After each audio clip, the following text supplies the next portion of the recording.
তিন প্রকার মাটির সঙ্গে তিন প্রকার মানুষের তুলনা করা হয়েছে। একরকম মানুষ হলো যে অন্যর উপকার করে।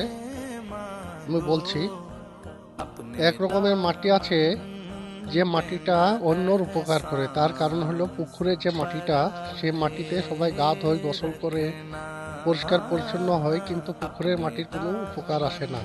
সেই রকমই এক ধরনের মানুষ আছে, দান সাদকা সবই করে কিন্তু সে নামাজ পড়ে না, ওই জন্য তার দান কোনো কাজে আসে না। দ্বিতীয় নম্বর হলো ওই ধরনের মানুষ যে কাদামাটি, খিচ জাতীয় মাটি যদি কারো পায়ে লেগে যায়, তাহলে পা তো ধৌত হবে না, অথচ বরঞ্চ নোংরা হয়ে যাবে। সেরকম কিছু মানুষ, মাতাল জাতীয় মানুষ, তাদেরকে যদি কেউ লাড়ে, তাহলে পরে সে তো উপকারী হবে না, মানে লাড়াটাই তার অন্যায় হয়েছে সেরকমটা মনে হবে।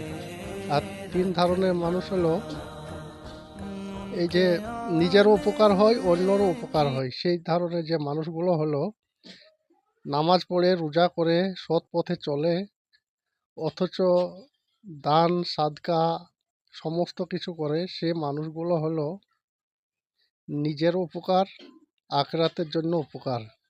তা সেরকম যে উর্বর মাটি আছে, জমিন, সেই ফসল যে মাটিতে হবে, সেই ফসল যদি বোনা হয় সে মাটিতে, তাহলে ফসল ভালো হয়।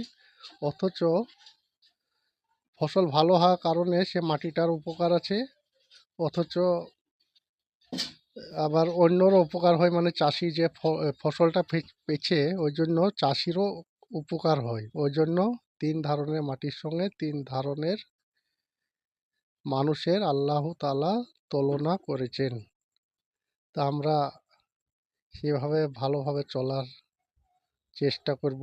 আল্লাহ যেন আমাদেরকে ভালো হয়ে চলার তৌফিক দান করুন। আল্লাহুম্মা আমিন। আখিরে দাওয়ানা আলহামদুলিল্লাহি রাব্বিল আলামিন।